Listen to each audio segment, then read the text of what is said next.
बताओ हो, हम कबो ना सोचले रही कि हमार दामाद जी से प्यार होई।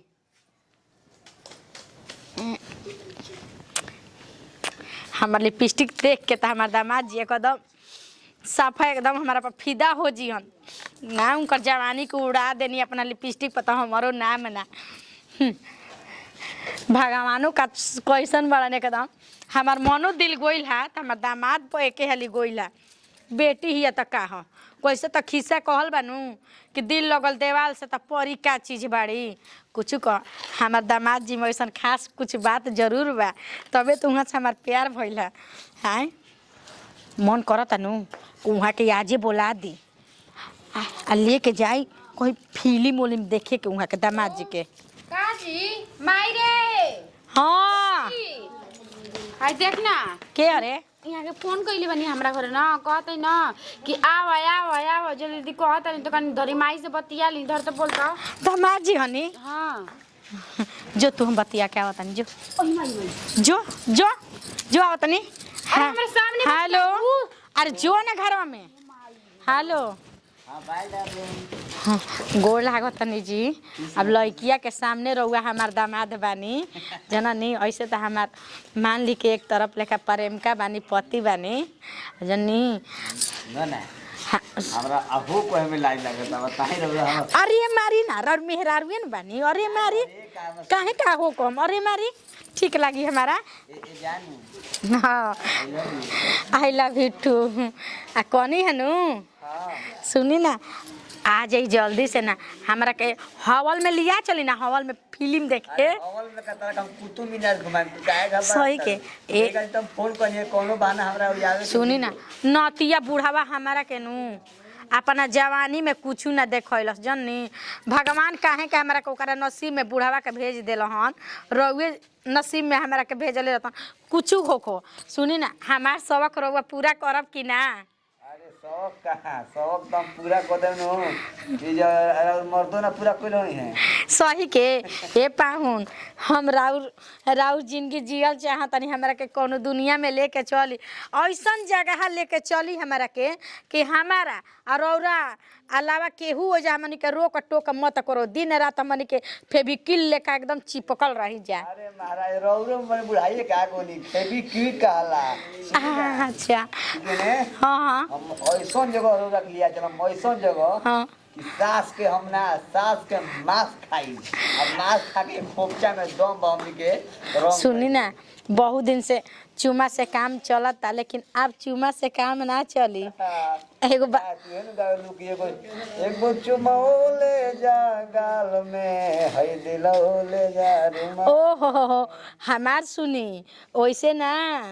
एगो चुम्मा से काम नहीं चली। रस बदनवा खोजता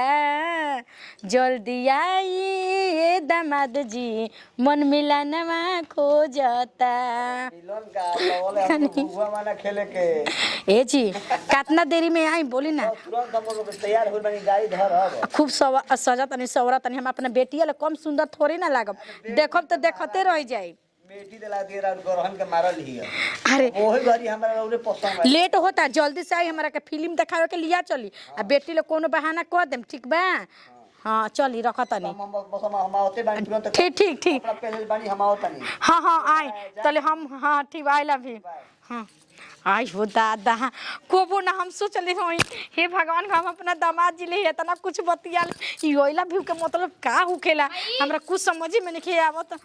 बाकी दे फोनवा का कहता नहीं होके आओ तनी। हाँ कहा तनी पाहुन जी नू देख ना हमारा छतिया के बातावा बाटे नू कगो बाता होखेला 4-5 गो बाता होला नू। आ किड़नी काने रहेला किड़नी ही जे रहेला नू। हाँ बोल ना किड़निया में दर्द हो गल बा हमारा तो कहनी कि पाहुन जी के बनारस लिया के जातनी देखावे खातिर। अरे मैं तोरे के भाई के मतलब दर्द उखड़ गई। अरे त का करबू ना त कौन जानल बा पथला ओथली हो गल होखी कुछ हो हैं। वो तब देखवा हम घरे रहबे करम त हम तो फिर लिया के ना हाँ जाइबे ना वो आवत दामाद जी नू देखते सुंदर लागत नी। आ कहनी है नू कि जौन तू सड़िया पहन के ससुरवा अपना गोरेस नू डोलिया में बैठ के उहे सड़िया देना पहन ली। ऊ तोरा में साड़ी जाची रे माई ई कहे रे बुढ़ा गेल बानी तोने ले नए त में बानी नीक ना लागी सोच ले जन तू बात करत आइतावा आ कने नो कहि तन तनी बारवा हमरा आगवा के काटे ना दे कैसे तोनी के कटले बौस हमरा ई नहीं के बुझाते तू अपन शरीर लेके जातली मरीज बन के कहला कि ओ जगह एकदम चामचुम कक जाता रे ना रे चाम जानते ही ऐसे डॉक्टर कम पैसा लेवेला सब तो का तोर बाप जैसे देहाती वैसे तोहनियो के देहाती लेखा हो गेलू समझे में ना आवेला भगवान जी जो तू अपना मन के भइल बिना जो आया तो दामाद जी तनी खीर पूरी बना देता अरे खीर पूरी मत बनाओ भात बना के रख मुर्गा मंगावा तनी तोर बाबूजी कहाँ गुल बन रे खुशबुआ तोर बाबूजी कहाँ गुल बड़न तोर पापा अरे तोर बाबू रे पापा के तोरा नहीं पता रे हमरा से पूछली अपन बाबू का फोन करके बोल दे के एगो मुर्गा ले आवस हम नहीं जाने जो मत बोल आई हो दामाद जी मन तो कहता कि कब करे जवा में धली तहरा के दादा जल्दी से तू आ जा अरे बाप रे बाप का सोच ली उनका संगे का कहो एगो तो गा देले बानी कि एगो चुम्मा से काम ना चली रस बदानावा खोजता हाँ एगो और सोच ले तनी ऐसा उनका के एगो गाना गा के फिल्म दुनिया वाला सुना देम कि ना हमारा उनकर मन डल गुल तो हमारो फिर बात का उनकर जवानी सुतल जाग गुल देख लो बताव तो है घर दुआर ह एकरा मन तो करत है कि कनी के मुहावा पर जाके फेंक दे है घर दुआर हमार हैं जो है ना तो है ना बाहरत ऐसा ना जहारत ऐसा अब दिन भर खट के आवा करा बहिनी का अब घरवो करे के पड़ी हमारा बुझाता है कनी के कहा बड़ू हो का चिल्लात रही ना जी है का आगला में कंजास लगैले बड़े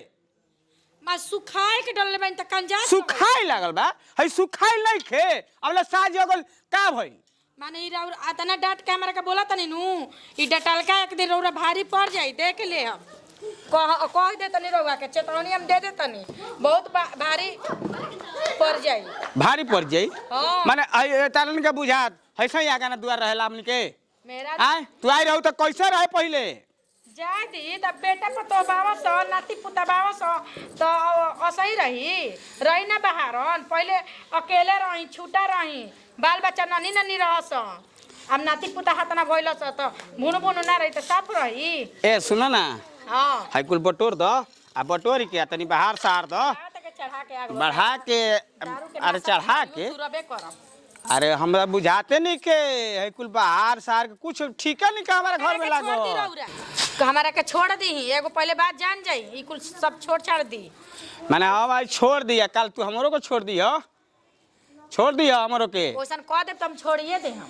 आ मान ल के आदमी हम देखो तनी कि बहन जो कोई दिन से हम थाक के आवत तनी कहियो तेल पानी हमारे कुछ होते नहीं ना कपड़े धोआता ना तेले पानी लगाता है माने बबुआ बानी का बबुआ बानी तेल घसत रही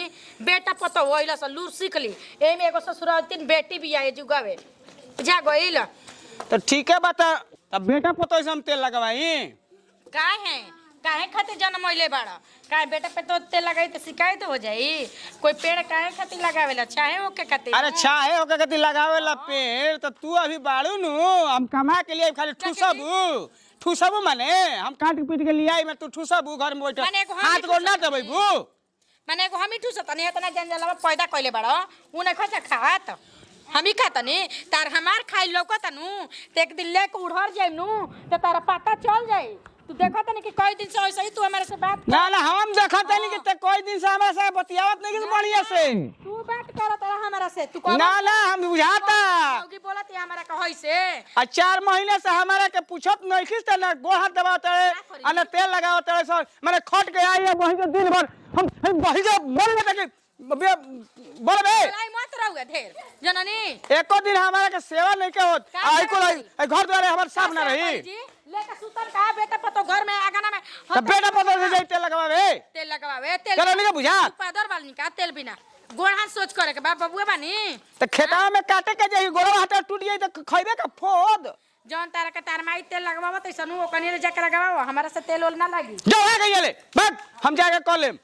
खून के आंसू रोइबा खून के आंसू अच्छा त तहरो के काट के बिग देम ये बुझाले बाड़ू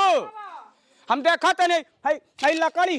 है को लागल दुआर ह हमारा बुझाते नहीं घर के कंजास लगा देले बैसन हमारा बुझाते नहीं खे आमा जी की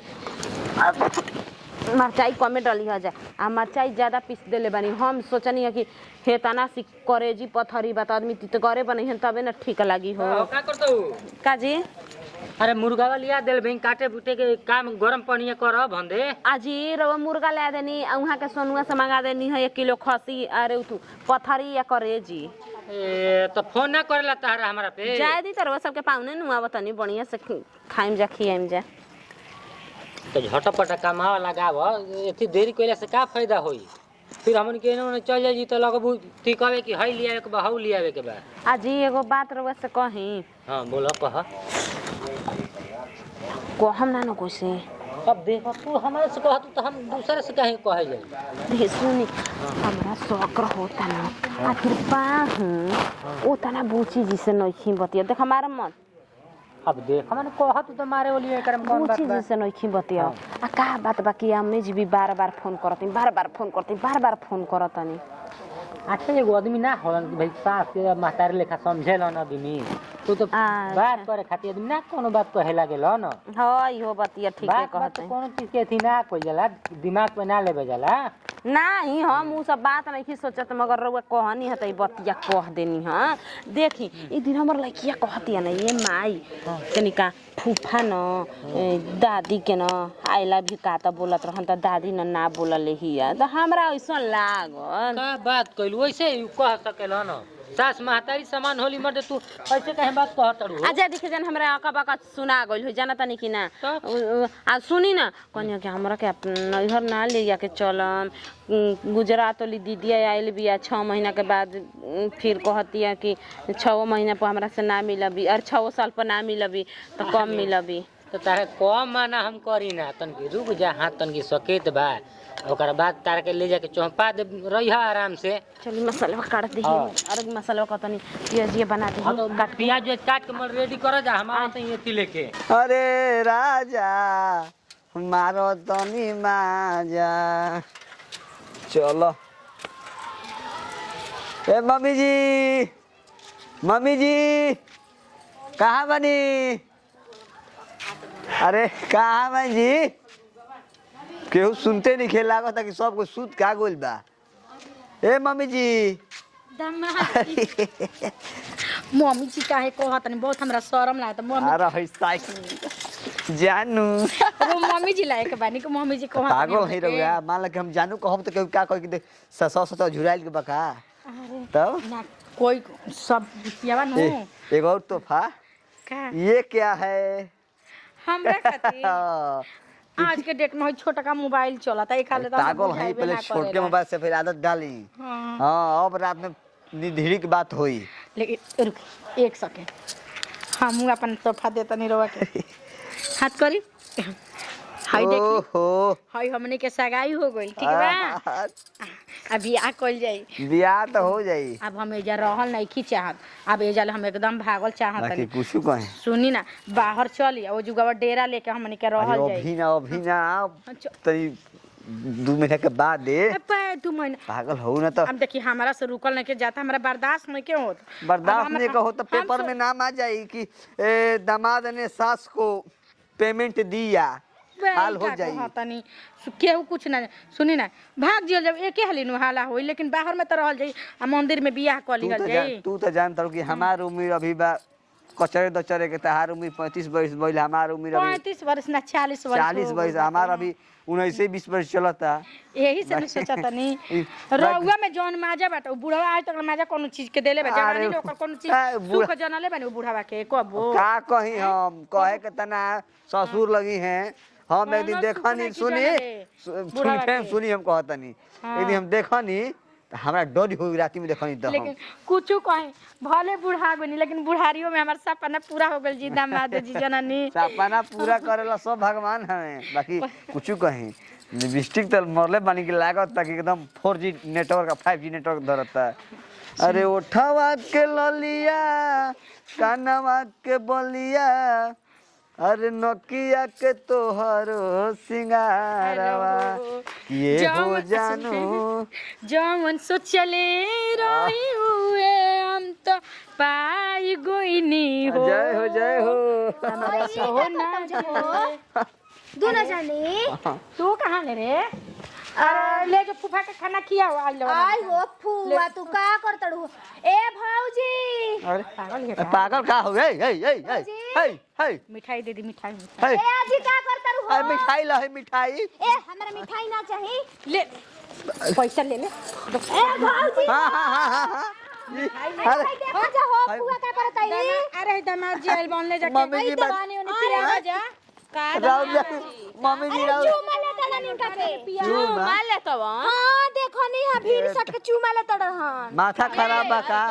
आए तहरा कहते फुआ झूठ ना का जी अम्मा जी सब इज्जत घोर कर ले बीतल बानी बताई पाहुन जी रउए खाती हमरा लागत अरे हमरा आँखी में फितूंगी पड़ गई रहे तो कहनी ए माई जी हमार तो अखिया में देखी फिटिंगी पड़ल बा साइकिल से मावत रही गोबर पत्र बैठे दिवाली पत वे फूकत रही हई कहत रही कि चुमा लेत रह जा आखी के देखल तो दावत तड़ ई बताई कि साइकिल कैसे गिर गइल हर ताव धइले रहे तब साइकिलवा गिर गइल ह अरे तो चित तैयार ना हो तोर बापावा मर गइल बा जियते नु बा बाबूजी बाबूजी हां हो दादा तार इज्जत डूब गइल पगड़ी तार गिर गइल बेटी के मार का कहत रे का भइलो पूछो ना जी माई ना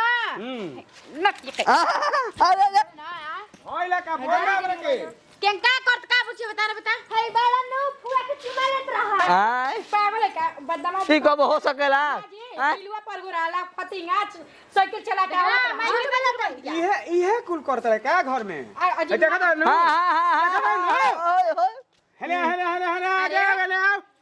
हटो ए हटो हेले हेले हेले मुआई का भइल जी होय ए बेरा धर छोड़ी हम जी। फतीगे पड़ गेल अरे धर ए पापा जी हमारा घरवा मार ली हमारा के मम्मी जी के छोड़ी काहे मारता नहीं आए हमारा घरवा मार ली का कसूर बा यहाँ का कहले बानी जी के फिटिंगी चाटत रही तो का मैंने जवानी में ना भवलिया बुढ़ारी में लेके अरे दमा ढेरी चाटे के बउए ये कहे का मतलब और बानू ना ना हमें बुझाता हां का बोला तनी बताई ना अरे माई हां करे ने कह ये अब का हाथ हैं देखो बाबूजी तारा अंगूठिया देल खाए कर हाथ में केंका करो जाते ई करे ये पापा जी बात के पहले बड़े ए पापा जी ए पापा रुक जी जाई जब सब कोई बात जान गोल तो पहले हमार बात सुन लीजिए हम बियाह कइले बानी अंगूठी लेके पहले हां तोरा जान अरे दादा खराब कर दे पापा जी तो लाठी पीटल के पेशाब लेखा मन हो गया दादा बाबूजी मार के बुझे त मुंह आ दे मामा जी के का कइले बताओ तारा से कितना हम प्यार करत रहे प्यार करते रहे हम का तरह के पार करते रहे हम तो प्यारे करते रहे बाकी का करबू माई से कैसे शादी कर लेला अरे अचके में घटना घट जाला त का करबू ये सब कब भइल भइल अब तू जा हमरा तो हमरो के पापा जी मार के खराब कर दिए अब भागी अपन जान लेके भागे रहुआ और भागो दादा मारो तो अयो दादा ए